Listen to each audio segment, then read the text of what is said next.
Assalamualaikum warahmatullahi wabarakatuh. Selamat pagi semuanya. Sebelumnya perkenalkan, nama saya Intan Pradina dari Prodi Ilmu Komunikasi Universitas Terbuka. Pada kesempatan kali ini saya akan membahas topik yang saya rasa cukup dekat dengan kita sebagai remaja dan mahasiswa, yaitu cara menyampaikan etika komunikasi yang sifatnya sedikit kontroversial secara etis.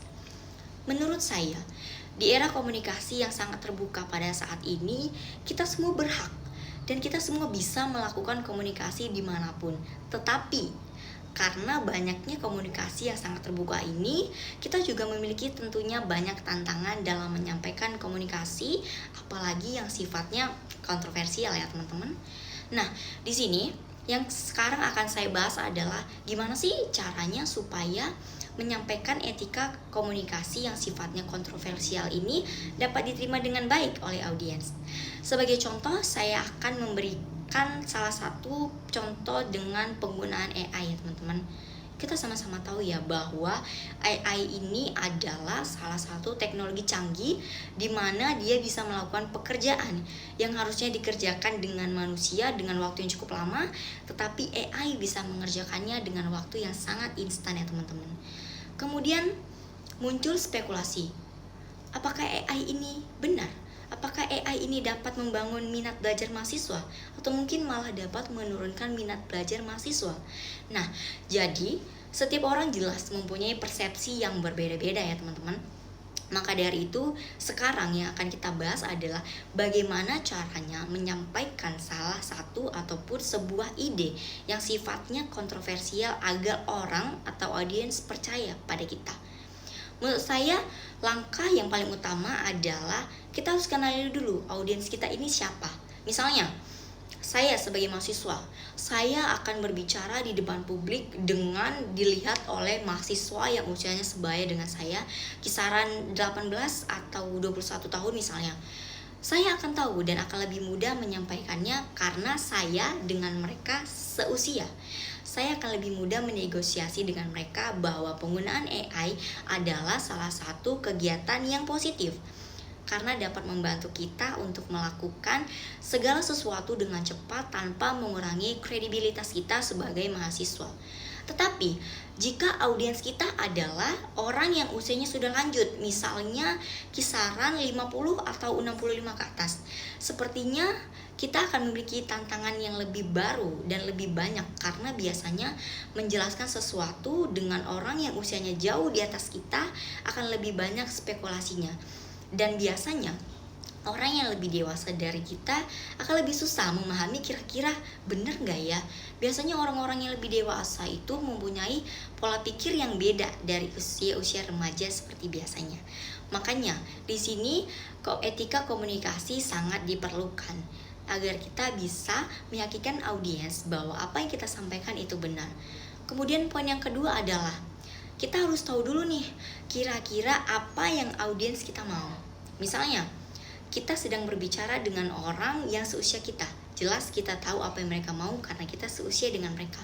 Begitupun sebaliknya seperti yang ada pada poin pertama. Poin yang ketiga yaitu gunakan komunikasi secara sopan, tepat, dan tidak terburu-buru. Kita tidak perlu melakukan komunikasi dengan terburu-buru. Misalnya gini, oke teman-teman, saya akan melakukan komunikasi dengan bla bla bla bla bla bla. Kayak kurang enak ya didengar teman-teman, kayak kurang etis aja gitu kedengarannya.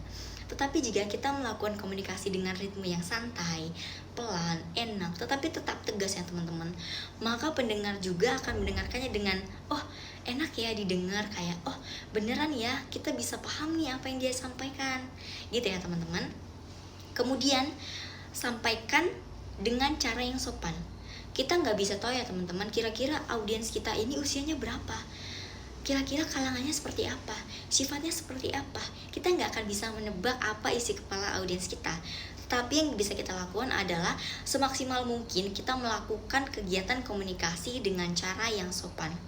Kemudian poin yang keempat, saya rasa ini poin yang cukup penting, yaitu mempertahankan gestur tubuh dan nada suara.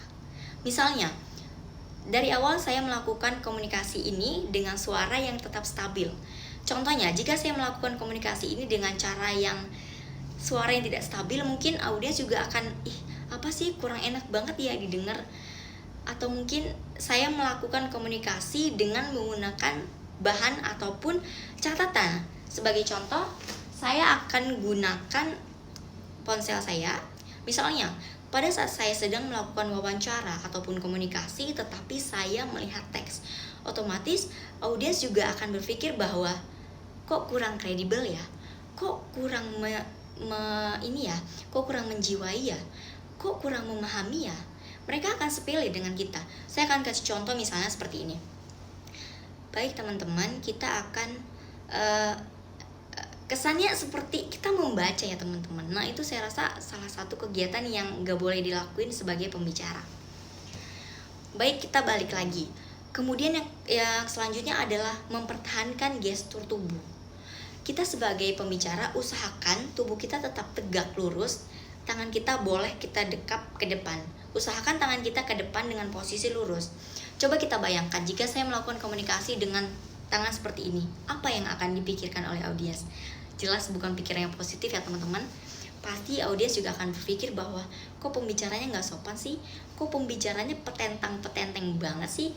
Kayak pasti mereka akan beranggapan bahwa apa yang kita bicarakan itu adalah sebuah kesalahan dan bukan sebuah kebenaran ya teman-teman. Jadi itu tadi, cara menyampaikan ataupun etika komunikasi ini sangat penting ya teman-teman. Jika kita berpikir bahwa hal yang paling penting dalam komunikasi adalah isi dari komunikasi tersebut, menurut saya itu adalah persepsi yang salah. Menurut saya, persepsi yang benar adalah ketika kita menyampaikan komunikasi, maka yang didengar bukan hanya isinya saja, tetapi bagaimana cara kita menyampaikan, bagaimana cara kita melakukannya, bagaimana gestur tubuh kita, bagaimana mimik wajah kita. Misalnya, saya melakukan komunikasi tanpa senyum.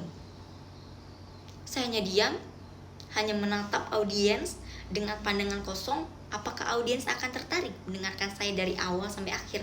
Saya rasa enggak ya teman-teman.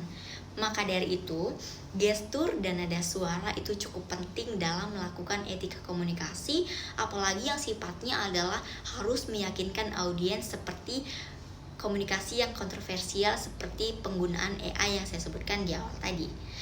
Tidak hanya itu teman-teman, kita sebagai pembicara juga harus menumbuhkan rasa percaya kepada audiens kita.